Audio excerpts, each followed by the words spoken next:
안녕하세요. 주식 정리해드리는 조나입니다. 오늘 시장이 좀 안 좋게 흘러가고 있는데 어떤 일들이 있었는지 먼저 하나씩 살펴보도록 하겠습니다. 일단 다우 S&P, 나스닥, 필라델피아 모두 큰 하락이 있었고요.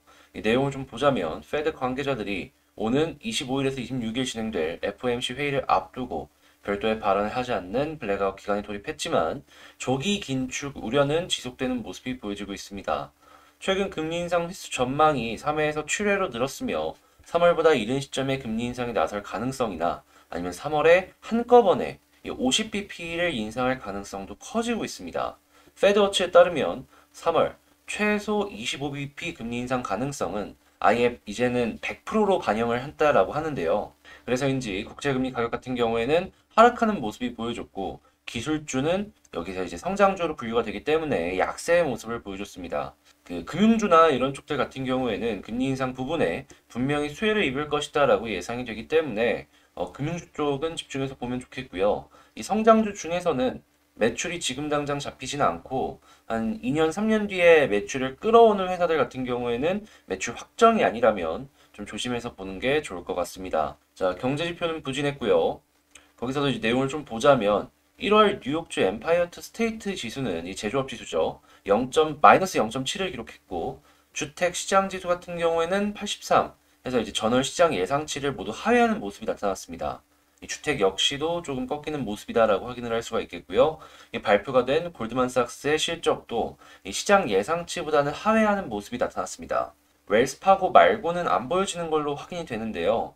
근데 이제 한국 같은 경우에는 IB 그러니까 투자 쪽보다는 소매 쪽이 조금 더 비중이 커가지고 이자 수익이 늘어나면 이제 실적이 늘어나는 걸 기대해 보면 좋지 않을까 생각이 드네요. 자, 예멘 반군이 아랍에미리티드 아부다비 국제공항과 석유 시설을 공격을 했다라고 합니다. 그리고 사우디 동맹군은 예멘 수도를 공습했다라고 하고 이러한 이제 중동의 이 불안감이 고조되는 긴장감이 고조가 되는 모습들 때문에 WTI는 85.43 1.92% 상승 마감했고요. 채권 아까 말씀드렸던 것처럼 하락했고 달러는 강세에 금 가격은 하락했습니다.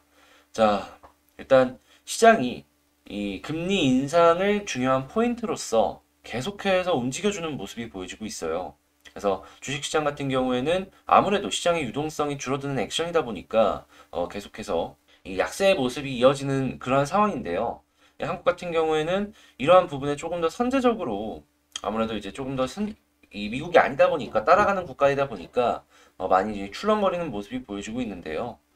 일단 이 금리가 어떻게 진행이 될지 지금부터는 무엇보다도 외국인 달러가 해외로 빠져나가는 걸 이걸 주의 깊게 어느 정도 이제 진행이 될지 이걸 보시면서 매매 전략 짜나가면 좋을 것 같다라고 생각이 듭니다. 그리고 이번에 100가구 이상의 전기차 충전기를 의무화한다라고 합니다.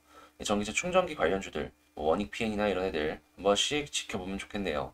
자, 그리고 정부가 OTT 지원금을 상향한다라고 내용이 나왔는데 아무래도 이렇다 보면은 콘텐츠 업계들 이런 쪽들이 다시 한번 쭉 올라가는 정도는 아니더라도 떨어지는 거 약간 지지를 해줄 그 정도까지는 생각을 하면서 지켜봐도 될 것 같아요. 자, 그리고 설 지나면 한국도 오미크론이 우세종이 될 것이다 라는 전망이 나왔고요. 이번에 그 4차 접종한다라고 해서 오미크론을 막을 수가 없다라는 내용도 있었잖아요. 아예 그냥 독감처럼 진행이 될지 아니면은 다시 지금 화이자에서 연구 개발하고 있는 오미크론용 백신을 또 맞아야 될지 이걸 지켜보는 것도 하나의 포인트가 된다라고 꼽아볼 수가 있겠습니다. 만약에 이번 SK 바이오사이언스의 백신이 오미크론에 효과가 없다라고 하면은 바이오사이언스는 그냥 나가리 되는 거죠. 그래서 이거는 바이오사이언스는 좀 조심해서 보면 좋을 것 같아요. 자, 그리고 인플레를 덮친 유럽, 인플레가 덮친 유럽 이런 내용이 있네요. 그래서 유럽 쪽 같은 경우에도 지금 뭐 가격 상한제 얘기까지 나오고 있다라고 하니까 이런 부분 체크해 놓으시면 좋을 것 같고 그 중국의 사교육이 막히자 이민 러시가 지금 뭐 캐나다나 이런 쪽으로 계속 진행이 되고 있다라고 해요. 그래서 이제 한국 쪽으로도 이민이나 이런 것들이 들어올 수 있으니까 뭐 중국 관련 사업들 하는 회사들 일단 중국을 뭐 관광으로서 혹은 이민을 도와주는 컨설팅 뭐 그런 회사로서 관련이 뭐 있는 게 있을지 모르겠긴 한데 그래도 이제 한국 쪽에서 수혜를 받는 회사는 분명히 나올 거다라고 생각을 하거든요. 그래서 이런 거 관심 있으신 분들 한번 보시면 좋겠고 지금 중국에서 뭐 이것저것 투자 같은 것도 진행하고 싶은데 인구 절벽 때문에 뭐 진행하는 것도 쉽지 않다라는 내용이 나왔습니다. 당연히 엔젤 사업은 계속해서 이야기가 나올 수밖에 없겠죠. 예, 그래서 엔젤 사업 관련주들 한 번씩 체크를 해보시면 좋겠고요. 자, 그리고 오늘 전기차 보조금 지급 방안이 발표가 된다라고 합니다. 여기서 이제 얼마가 나올지 이게 되게 중요한 포인트일 것 같은데, 근데 많이 나오게 되면은 한국의 이제 전기차 관련주들 한 번씩 더 보면 좋겠고요. 내일 미국 이 기존 주택 판매 지수가 나온다라고 합니다. 일단 이 주택이 전체적으로 경제 지표가 꺾이면서 같이 꺾이는 모습을 보여줬는데, 아무래도 부동산이 경제 전반적으로 보면 상당히 큰 그 숫자를 차지하잖아요. 그래서 무시할 수는 없는 수치이다 라고 말씀드리도록 하겠습니다. 자, 일단 시장이 좀 많이 안 좋은데, 그래도 이 알아둬야 될 내용들 이런 것들을 파악해놓고 최선의 결과물로 연결해 나갔으면 좋겠고요. 자, 일단 이런 부분들 도움되셨다고 생각하신다면 구독과 좋아요 한 번씩 눌러주시면 감사하겠습니다. 자, 그러면 개별 종목 한번 보도록 할게요. 자, 제가 이번에 가지고 온 종목은 한국 BNC를 가지고 왔습니다. 어제 좀 올라가나 싶더니 시장이 많이 꺾여갖고 이 한국 BNC 역시도 되게 많이 떨어지는 모습으로 연결이 됐었죠.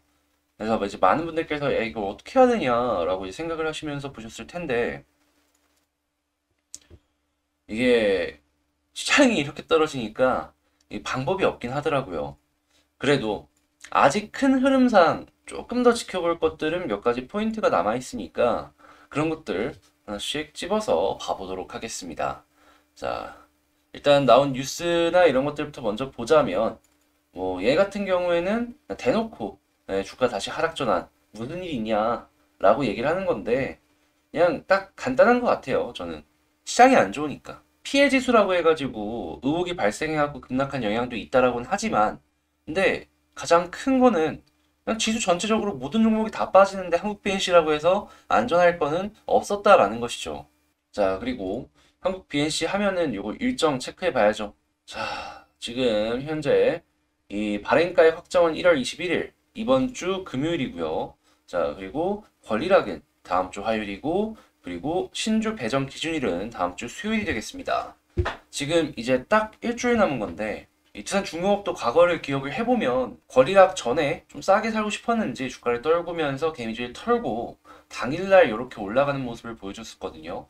근데 지금 어떻게든 떨어지긴 떨어졌잖아요. 그러면 이제 스케줄이랑 한번 연결을 생각을 해보면 아마 오늘부터 아니면은 조금 한 1이틀 더 있으면서 이 반등을 차근차근 보여주려고 하지 않을까 싶어요. 신주의 수권 받으려고 하는 사람들은 충분히 있을 테니까 말이에요. 그리고 그 한국 BNC가 지금 안트로키노를 관련해 갖고 판권이나 이런 것들을 갖고 있는 게 있잖아요. 생산 기술 같은 것도 갖고 있는 게 있고, 우리가 기관보다 더 잘 알 수는 없단 말이죠.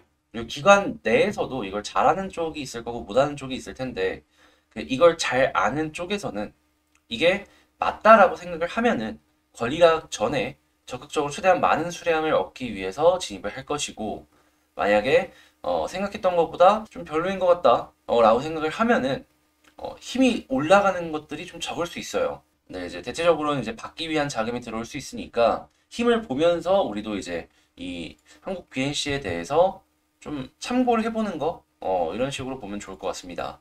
자, 수급을 본다면 어제도 판 걸 보면은 그냥 기타 법인 말고는 사모펀드 조금 팔긴 했지만 거의 없었어요. 그냥 외국인은 매수 계속 이어가 줬고요. 금투 샀고, 투신 같은 경우에 안 판 거 없이, 그러니까 판 거 없이 홀딩 해주고 있었고, 그리고 그 물량도 보시면 아시겠지만 그렇게 큰 변동도 없었습니다. 거래량 같은 경우에도 계속 줄어들고 있었죠. 작은 거래량으로 어제 음봉이 세게 나온 거예요. 물량을 던지거나 그런 거는 없었던 걸로 추정이 되는 거죠.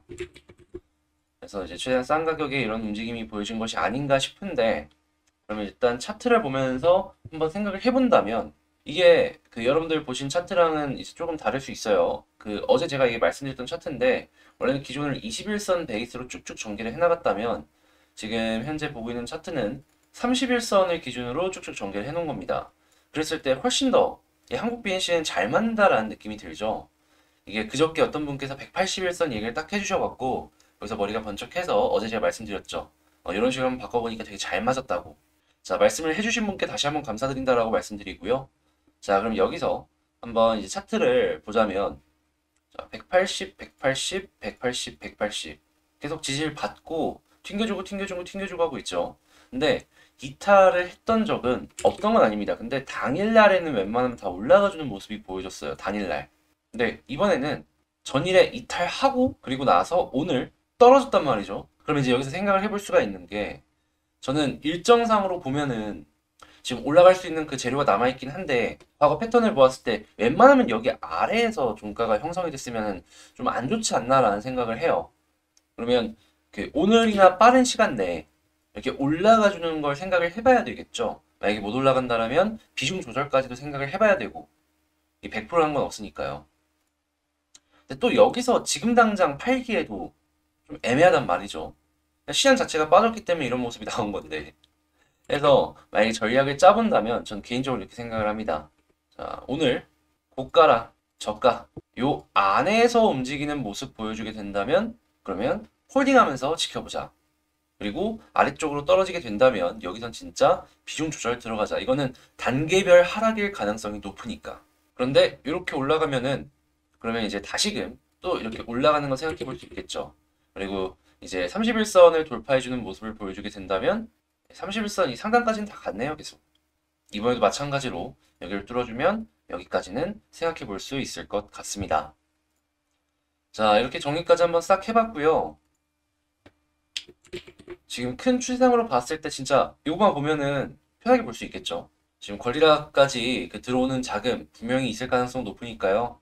이런 것들 하나씩 생각을 해보면서 쭉쭉 살펴보도록 하고요. 아, 요즘 시장이 개판이라 많이들 힘드실 텐데 그래도 안 좋은 시장이 있으면 좋은 시장이 있습니다, 여러분. 다들 힘내시고 다들 나중에 좋은 결과물로 연결해서 웃으면서 봤으면 좋겠습니다.